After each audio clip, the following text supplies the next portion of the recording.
ನಮ್ಮ ಜೀವಿತಕ್ಕೆ ಬೆಳಕಾಗಿರುವ ಆತನು ಬೆಳಕಾಗಿ ಈ ಲೋಕಕ್ಕೆ ಬಂದಿದ್ದಾನೆ. ಹೇಗಾಗಿ ಬಂದಿದ್ದಾನೆ ಯೇಸು ಸ್ವಾಮಿ? ಬೆಳಕಾಗಿ ಬಂದಿದ್ದಾನೆ. ನೀವು ಬೆಳಕಿನ ಹಬ್ಬ ಅಥವಾ ಬೆಳಕಾಗಿ ಬಂದಂಥ ಯೇಸುವಿನ ಕುರಿತಾದ ಒಂದು ಸತ್ಯ. ಲೋಕದಲ್ಲಿ ಕತ್ತಲು ತುಂಬಿತ್ತು, ಯೇಸು ಕ್ರಿಸ್ತನು ಈ ಜಗತ್ತಿಗೆ ಬೆಳಕಾಗಿ ಬಂದನು ಎಂಬುದಾಗಿ ದೇವರ ವಾಕ್ಯ ಹೇಳುತ್ತೆ.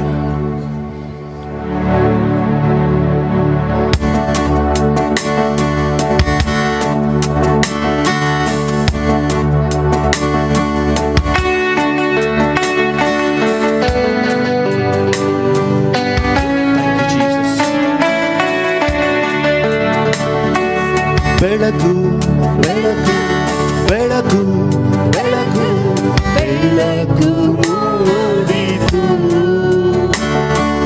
ಬೆಳಕು ಬೆಳಕು ಬೆಳಕು ಬೆಳಕು ಬೆಳಕು ಮೂಡಿತು. ನೀತಿಯ ಸೂರ್ಯನು ಉದಯ ನಕ್ಷತ್ರನು, ನೀತಿಯ ಸೂರ್ಯನು ಉದಯ ನಕ್ಷತ್ರನು, ಮಿನುಗುತ್ತ ಹೊಳೆಯುತ್ತ ಚಲಿಸುತ್ತ ತಲೆಗೆ ಬಂದು, ಮಿನುಗುತ್ತ ಹೊಳೆಯುತ್ತ ಚಲಿಸುತ್ತ ತಲೆಗೆ ಬಂದು. ಕುರುಬರು ಕುರಿಹಿಂಡನ ಕಾಯುತ್ತಿರಲಾಗಿ ಪಕ್ಕನೆ ದೇವರ ದೂತರು ಕಾಣಿಸಿಕೊಂಡು ಆತನ ಸುತ್ತಲೂ ಬೆಳಕು ಪ್ರಕಾಶಿಸುತ್ತದೆ. ದೇವರ ವಾಕ್ಯ ಹೇಳಲ್ಪಟ್ಟಿದೆ.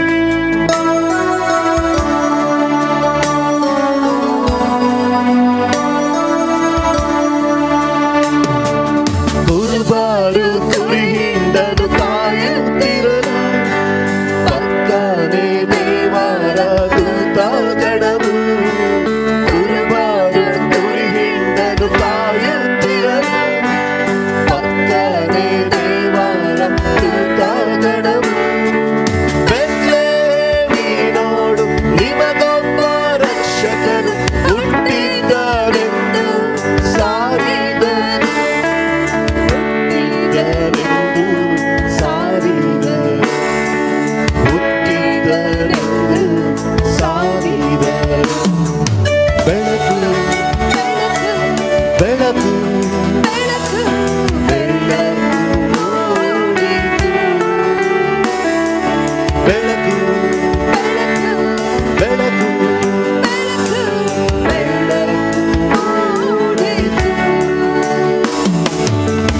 ಮೂಡಣದ ಜೋಯಿಸರು ಕಂಡ ನಕ್ಷತ್ರವನ್ನು ಕಂಡು ರೋದಲಿಯಲ್ಲಿ ಅರಸನನ್ನ ಹುಡುಕುತ್ತಾ ಬಂದರು. ಬೆಳಕನ್ನ ಕಂಡು ಅರಸನಾಗಿರುವ ಯೇಸುವನ್ನ ಈ ಜಗತ್ತಿನಲ್ಲಿ ನೋಡುವುದಕ್ಕಾಗಿ ಬಂದಿದ್ದಾನೆ. ಮೂಡಣದ ಜೋಯಿಸರು ಕಂಡರು ಕ್ರಿಸ್ತನ ಸೂಚಿಸುವ ತಾರೆಯನ್ನು. ಮೂಡಣದ ಜೋಯಿಸರು ಕಂಡರು ಕ್ರಿಸ್ತನ ಸೂಚಿಸುವ ತಾರೆಯನ್ನು. ರೋದಲಿಯಲ್ಲಿ ಹುಟ್ಟಿದ ಅರಸನ ಹುಡುಕುತ್ತ ಕಾಣಿಕೆಯೊಂದಿಗೆ ಸಾಗಿದರು, ಕಾಣಿಕೆಯೊಂದಿಗೆ ಸಾಗಿದರು, ಕಾಣಿಕೆಯೊಂದಿಗೆ ಸಾಗಿದರು. ಎಲ್ಲರೂ ಹೇಳಿ ಬೆಳಕು ಬೆಳಕು ಬೆಳಕು ಬೆಳಕು ಬೆಳಕು ಮೂಡಿತು. ಬೆಳಕು ಬೆಳಕು ಬೆಳಕು ಬೆಳಕು ಮೂಡಿತು. ಎಲ್ಲರೂ ಲೋಕಕ್ಕೆ ಬಂದ ದಿವ್ಯ ಬೆಳಕು ಕತ್ತಲೆಯನ್ನು ಓಡಿಸಿ ಪಾಪದಿಂದ ಬಿಡಿಸಿ ನೂತನ ಜೀವನವನ್ನು ದೇವರು ನಮಗೆ ಕೊಟ್ಟಿದ್ದಾನೆ. ಈ ಬೆಳಕು ನಮಗೆ ನೂತನ ಜೀವಿತವನ್ನು ಕೊಟ್ಟಿದೆ. ಹಾಗಾಗಿ ಕತ್ತಲೆಯಿಂದ ನಮ್ಮ ಜೀವಿತವನ್ನು ಹೋಗಲಾಡಿಸಿ ಬೆಳಕಿನ ಜೀವನವನ್ನು ದೇವರು ಕೊಟ್ಟ ದೇವರು ಈ ಹುಟ್ಟಿದ ದಿನದಲ್ಲಿ ನಾವು ಆರಾಧನೆ ಮಾಡ್ತೇವೆ. ಲೋಕಕ್ಕೆ ಬಂದ ದಿವ್ಯ ಬೆಳಕು ಕತ್ತಲೆಯ ಓಡಿಸಿ ಪಾಪದ ಬೆಳೆಸಿ, ಲೋಕಕ್ಕೆ ಬಂದ ದಿವ್ಯ ಬೆಳಕು ಕತ್ತಲೆಯ ಓಡಿಸಿ ಪಾಪದೆಸು ಕತ್ತಲೆಯ ಓಡಿಸಿ ಪಾಪದಿಂದಿಡಿಸಿ ನೂತನ ಜೀವನ ನೀಡಿದರು. ನೂತನ ಜೀವನ ನೀಡಿದರು. ನೂತನ ಜೀವನ ನೀಡಿದರು. ಎಲ್ಲ ಹೇಳಿ ಬೆಳಕು ಬೆಳಕು ಬೆಳಕು ಬೆಳಕು ಮೂಡಿತು. ಒಂದ್ಸಾರಿ ಬೆಳಕು ಬೆಳಕು ಬೆಳಕು ಮೂಡಿತು. ನೀತಿಯ ಸೂರ್ಯನು ಉದಯ ನಕ್ಷತ್ರವು. ನೀತಿಯ ಸೂರ್ಯನು ಉದಯ ನಕ್ಷತ್ರವು. ಮಿನುಗುತ್ತ ಹೊಳೆಯುತ್ತ ಚಲಿಸುತ್ತ ಕೈಗೆ ಬಂದಿದೆ. ಮಿನುಗುತ್ತ ಹೊಳೆಯುತ್ತ ಚಲಿಸುತ್ತ ಕೈಗೆ ಬಂದಿದೆ. ಬೆಳಕು ಬೆಳಕು ಬೆಳಕು ಬೆಳಕು ಬೆಳಕು ಮೂಡಿತು. ಬೆಳಕು ಬೆಳಕು ಬೆಳಕು ಮೂಡಿತು. ನೀತಿಯ ಸೂರ್ಯನು ಉದಯ ನಕ್ಷತ್ರವು. ನೀತಿಯ ಸೂರ್ಯನು ಉದಯ ನಕ್ಷತ್ರವು. ಮಿನುಗುತ್ತ ಮಿನುಗುತ್ತ ಹೊಳೆಯುತ್ತ ಚಲಿಸುತ್ತ ಕೈಗೆ ಬಂದಿದೆ. ಮಿನುಗುತ್ತ ಹೊಳೆಯುತ್ತ ಚಲಿಸುತ್ತ ಕೈಗೆ ಬಂದಿದೆ.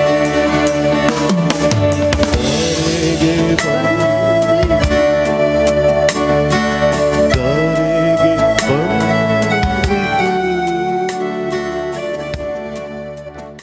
ಒಂದು ಸ್ವಲ್ಪ ಹೊತ್ತು ನಾನು ದೇವರ ವಾಕ್ಯ ಮುಗಿಸ್ತೇನೆ. ಒಂದು 10 ನಿಮಿಷದಲ್ಲಿ ದೇವರ ವಾಕ್ಯ ಹೇಳ್ತೇನೆ. ರೆಡಿನಾ?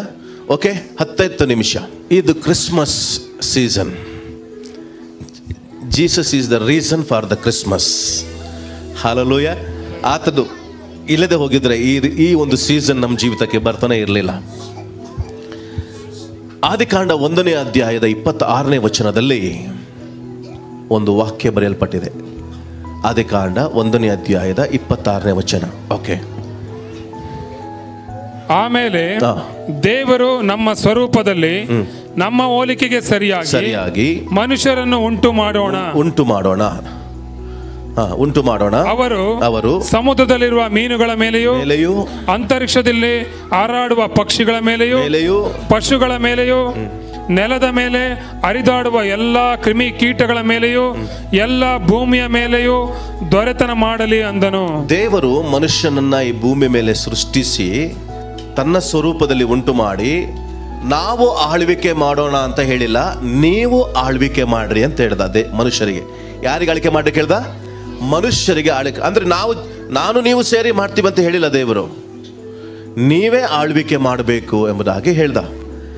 ಇದರ ನಿಮಿತ್ತವಾಗಿ ಸೈತಾನನು ಆಲೋಚನೆ ಮಾಡಿದ ಹೇಗೆ ಇವರನ್ನು ದಾರಿ ತಪ್ಪಿಸಬೇಕೆಂಬುದಾಗಿ. 2ನೇ ಅಧ್ಯಾಯ 7ನೇ ವಚನದಲ್ಲಿ ದೇವರು ಮನುಷ್ಯನನ್ನು ಸೃಷ್ಟಿ ಮಾಡಿ ಜೀವ ಶ್ವಾಸವನ್ನು ಊದಿದ. ಆತನು ಬದುಕುವ ಜೀವಾತ್ಮನಾದ. ಮನುಷ್ಯನನ್ನು ದೇವರು ಉಂಟು ಮಾಡಿದ. ಅದೇ ಅಧ್ಯಾಯದಲ್ಲಿ ದೇವರು ಹವ್ವಳನ್ನು ಸೃಷ್ಟಿ ಮಾಡಿದ. ಇಬ್ಬರನ್ನ ತೋಟವನ್ನ ಕಾಯುವುದಕ್ಕೂ ದೇವರು ಇಟ್ಟುಬಿಟ್ಟ. 3ನೇ ಅಧ್ಯಾಯಕ್ಕೆ ಬಂದಾಗ ಸೈತಾನನು ನೇರವಾಗಿ ಅಟ್ಯಾಕ್ ಮಾಡ್ಲಿಕ್ಕೆ ಆಗಲ್ಲ. ಯಾಕೆಂದ್ರೆ ಆತನಿಗೆ ಶರೀರ ಇಲ್ಲ. ಏನಿಲ್ಲ? ಶರೀರ ಇಲ್ಲ. ಹಾಗಾಗಿ ಒಂದು ಪ್ರಾಣಿ ಆಗಿರುವಂತ ಹಾವಿನೊಳಗೆ ಬಂದು ಹಾವಿನ ಮೂಲಕವಾಗಿ ಅವರನ್ನ ಮಾರ್ಗ ತಪ್ಪಿಸುವುದಕ್ಕೆ ಇಲ್ಲೀಗಲ್ ಆಗಿ ಬಂದ. ಲೀಗಲ್ ಆಗಿ ಅಲ್ಲ. ಆತನು ಮಾಡಿದ್ದೆಲ್ಲ ತಪ್ಪಾದ ಮಾರ್ಗ. ಯಾಕೆಂದ್ರೆ ಪ್ರಾಣಿಗಳಲ್ಲಿ ಆತ್ಮ ಇಲ್ಲ. ಏನಿಲ್ಲ? ಪ್ರಾಣಿಗಳಲ್ಲಿ ಆತ್ಮ ಇರಲ್ಲ. ಹಾಗಾಗಿ ಇವನು ಹೋಗಿ ಅದರೊಳಗೆ ಹೋಗಿ ಮಾತನಾಡಿ ಅವರನ್ನು ವಂಚಿಸಿ ಮೋಸಪಡಿಸಿ ಅವಿಧೇಯರಾದ. ಎಲ್ಲರೂ ಈಗ ಆದಾಮ ಹವ್ವಳು ದೇವರಿಗೆ ಅವಿಧೇಯರಾಗಿದ್ರಿಂದ ದೇವರ ಮಾತು ಏನಿತ್ತಂದ್ರೆ, ನೀವು ತಿಂದ ದಿನವೇ ಸಾಯುವಿರಿ. ಹಾಗಿದ್ರೆ ಸಾಯುವಿರಿ ಅನ್ನೋದು ದೇವರ ಪ್ರಾಮಿಸ್. ಅದು ನೀವೀಗ ಅರ್ಥ ಮಾಡ್ಕೊಳ್ರಿ. ಸಾಯುವಿರಿ ಅಂತ ಹೇಳಿದ್ಮೇಲೆ ದೇವರ ಬಾಯಿಂದ ಬಂದ್ಮೇಲೆ ಅದೇನದು ಪ್ರಾಮಿಸೇ. ಈಗ ಸಾಯ್ತೀರಂದ್ರೆ ಸಾಯ್ತೀರಂತಾನೆ ಅರ್ಥ. ಈಗ ನೋಡಿ, ಹಣ್ಣನ್ನ ತಿಂದ ದಿನವೇ ಅವರು ಸತ್ತೋದ್ರು. ಯಾವುದರಲ್ಲಿ? ಆತ್ಮದಲ್ಲಿ. ದೇವರಿಂದ ಡಿಸ್ಕನೆಕ್ಟ್ ಆದ್ರು.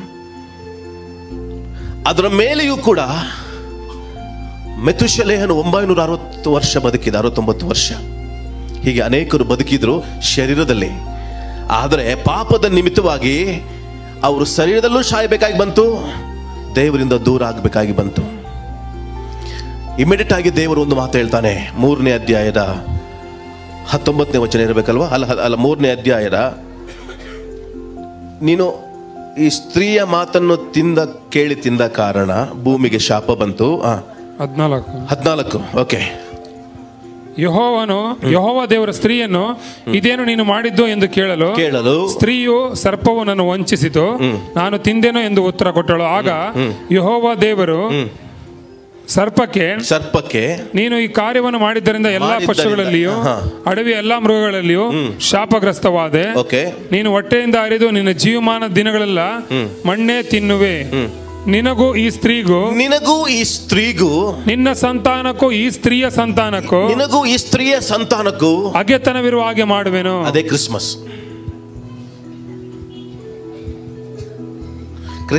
ಸ್ಟಾರ್ಟ್ ಆಗಿದ್ದು ಹೊಸ ಒಡಂಬಡಿಕೆಯಲ್ಲ. ಕ್ರಿಸ್ಮಸ್ ಸ್ಟಾರ್ಟ್ ಆಗಿದ್ದು 3ನೇ ಅಧ್ಯಾಯದ 15ನೇ ವಚನದಲ್ಲಿ. ನೀವೆಲ್ಲ ಹೊಸ ಒಡಂಬಡಿಕೆಯಲ್ಲಿ ಹುಡುಕಿದ್ರಲ್ಲ. ನಿನಗೂ ದೇವರ ಬಾಯಿಂದ ಒಂದು ಮಾತು ಬಂತು. ಏನಂದ್ರೆ, ಸಾಯದಂತೂ ನಿಜ, ಖಚಿತ. ಯಾಕಂದ್ರೆ ಅವರು ಆತ್ಮದಲ್ಲಿ ಸತ್ರು. ನೀನು ಜೀವಮಾನವೆಲ್ಲ ಏನಾಗ್ತಿ? ದುಡಿದು ತಿನ್ನಬೇಕು. ನೀನು ಮಣ್ಣಿನಿಂದ ಹುಟ್ಟಿದವನಾಗಿರೋ ಕಾರಣ ಮಣ್ಣಿಗೆ ಸೇರಬೇಕು ಎಂಬುದಾಗಿ ದೇವರು ಡಿಕ್ಲೇರ್ ಮಾಡಿಬಿಟ್ಟ. ಇದು ಪ್ರಾಮಿಸ್ ಆಗೋಯ್ತು. ಈಗ ದೇವರು ಏನು ಮಾಡಿದ? ಇದನ್ನು ತೆಗೆದುಕೊಂಡು ಈ ಮಾತನ್ನ ಹೇಳಿದಾಗ ವೈರಿಗೆ ಶೇಕಾದ. ಯಾವುದೋ ಒಂದು ಸ್ತ್ರೀಯ ಸಂತತಿ ನನ್ನ ತಲೆಯನ್ನು ಜಜ್ಲಿಕ್ಕೆ, ಅಂದ್ರೆ ತಲೆಯನ್ನು ಜಜ್ಜಿದ್ರೇನಾಯ್ತು ಅವನ ಕತೆ? ಹಂಗಿದ್ರೆ ದೇವರ ಪ್ರಾಮಿಸ್ ಸೈತಾನ ಮೇಲೆ ಏನಿದೆ? ನಿನ್ನ ಕತೆ ಮುಗಿಸ್ಲಿಕ್ಕೆ ಒಂದು ಸಂತತಿ ನಾನು ಕಳಿಸ್ತೀನಿ ಅಂತ. ಹಲ್ಲೆಲೂಯಾ. ದೇವರ ಮಾತು, ನೀನು ತಿಂದ ದಿನ ಸಾಯುವೆ ಅಂದಾಗ ಹೌದು, ನಿಜವಾಗ್ಲು. ಯಾಕೆಂದ್ರೆ ದೇವರು ಆ ಮಾತನ್ನು ಉಳಿಸಿಕೊಳ್ಳೋದಕ್ಕೋಸ್ಕರವಾಗಿ ಅದನ್ನು ಮಾಡ್ತಾನೆ. ಅದೇ ಮಾತಲ್ಲಿ ಸೈತಾನನ್ನ ನಶಿಸಿ ಹೋಗುವಂತೆ ಮಾಡೋದಕ್ಕಾಗಿ ದೇವರು ಕೂಡ ಒಂದು ಪ್ರಾಮಿಸ್ ಇಟ್ಟಿದ್ದಾನೆ. ನೀನು ಅದರ ತಲೆಯನ್ನ ಜಜ್ಜುವಿ. ಇದು ಪ್ರಶ್ನೆಗೆ ಬಂದು ಈ ಒಂದು ಯಾವಾಗ ಮಾತು ಬಂತೋ ದೇವರಿಂದ, ಇವನಿಗೆ ಕನ್ಫರ್ಮ್ ಆಯಿತು, ನನ್ನ ಒಂದು ದಿನ ನನ್ನ ಏನು ಮಾಡಿಬಿಡ್ತಾರೆ, ಫಿನಿಶ್ ಮಾಡಿಬಿಡ್ತಾರೆ ಅಂತ. ಯಾಕೆಂದರೆ ನಮಗೆ ಗೊತ್ತಿಲ್ಲದೆ ಇರ್ಬೋದು, ಸೈತಾನಿಗೆ ಮಾತ್ರ ಚೆನ್ನಾಗಿ ಗೊತ್ತು ದೇವರ ಬಾಯಿಂದ ಹೊರಟ ಮಾತು ಅದು ನೆರವೇರತ್ತೆ ಅಂತ. ಹಲ್ಲೆಲೂಯಾ. ಈಗ ನೋಡಿ, ಈಗ ಯೇಸು ಈ ಜಗತ್ತಿಗೆ ಬಂದಾಗ ಯಾಕೆ ಈ ಶಿಕ್ಷೆನ ಆತನು ತೆಗೆದುಕೊಳ್ಬೇಕಾಗಿದ್ದು ಗೊತ್ತಾ? ಮನುಷ್ಯನಾಗಿ ಯಾಕೆ ಆತನು ಬಂದ ಗೊತ್ತಾ? ಕಾರಣ ಒಂದೇ, ಸೈತಾನನು ಎಲ್ಲ ರೂಟಿಂದ ಬಂದಿದ್ದು ಇಲ್ಲೀಗಲ್. ಆದರೆ ಯೇಸು ಈ ಜಗತ್ತಿಗೆ ಬಂದಿದ್ದು ಎಲ್ಲವೂ ಲೀಗಲ್ ಆಗಿ, ಕಾರ್ಯರೂಪವಾಗಿ, ಸರಿಯಾಗಿ ಆತನು ಈ ಜಗತ್ತಿಗೆ ಬಂದ. ಹಲ್ಲೆಲೂಯಾ. ಯಾಕೆ ಗೊತ್ತಾ? ದೇವರು ನ್ಯಾಯಾಧಿಪತಿ. 1ನೇ ಅಧ್ಯಾಯ ಧರ್ಮೋಪದೇಶ ಕಾಂಡ 1ನೇ ಅಧ್ಯಾಯದ 9ನೇ ವಚನ ಇರಬೇಕು ನೋಡ್ರಿ. ಧರ್ಮೋಪದೇಶ ಕಾಂಡ 1ನೇ ಅಧ್ಯಾಯದ 9ನೇ ವಚನ 19ನೇ ವಚನ ನೋಡ್ರಿ. ಇನ್ನೊಂದು ವಚನ ಇದೆ, ಕೀರ್ತನೆ 37ನೇ ಅಧ್ಯಾಯ 28ನೇ ವಚನ. ದೇವರು ನ್ಯಾಯಾಧಿಪತಿ, ದೇವರು ನ್ಯಾಯ ಸ್ವರೂಪನು. ಆತನು ತನ್ನ ನ್ಯಾಯಕ್ಕೆ ತಕ್ಕಂತೆ, ಅದೇ ನೋಡಿ ದೇವರ ವಾಕ್ಯ ಹೇಳ್ತದೆ, ಪ್ರೀತಿಯ ಕ್ಯಾರೆಕ್ಟರ್ ಏನು? ಪ್ರೀತಿ ಎಂದಿಗೂ, ಪ್ರೀತಿಯು ತಾಳ್ಮೆಳ್ಳದು, ದಯೆ ತೋರಿಸುವಂಥದ್ದು, ಹೊಟ್ಟೆ ಕಿಚ್ಚು ಪಡುವುದಿಲ್ಲ, ಹೊಗಳಿಕೊಳ್ಳುವುದಿಲ್ಲ, ಉಬ್ಬಿಕೊಳ್ಳುವುದಿಲ್ಲ. ಬೈಬಲ್ ಇಲ್ಲ ಇದೆ ನೋಡಿ. ಮರ್ಯಾದೆಗಟ್ಟೆ ನಡೆಯುವುದಿಲ್ಲ, ಆಮೇಲೆ ಸಿಟ್ಟುಗೊಳ್ಳುವುದಿಲ್ಲ, ಅಪಕಾರವನ್ನು ಮನಸ್ಸಲ್ಲಿಟ್ಟುಕೊಳ್ಳುವುದಿಲ್ಲ, ಅನ್ಯಾಯವನ್ನು ನೋಡಿ ಸಂತೋಷ ಪಡದೆ ಸತ್ಯಕ್ಕೆ ಜಯವಾಗುವಲ್ಲಿ ಸಂತೋಷ ಪಡ್ತದೆ. ಇದು ಪ್ರೀತಿಯ ಕ್ಯಾರೆಕ್ಟರ್. ದೇವರು ನ್ಯಾಯಕ್ಕೆ ನ್ಯಾಯ ಕೊಡಬೇಕಾಗಿತ್ತು, ನ್ಯಾಯಕ್ಕೆ ನ್ಯಾಯವನ್ನು ಕೊಡಬೇಕಾಗಿತ್ತು. ಆ ವಚನ ಸಿಗ್ಲಿಲ್ಲ ಅಂದ್ರೆ ಕೀರ್ತನೆ 37ನೇ ಅಧ್ಯಾಯದ 28ನೇ ವಚನ ಓದ್ರಿ.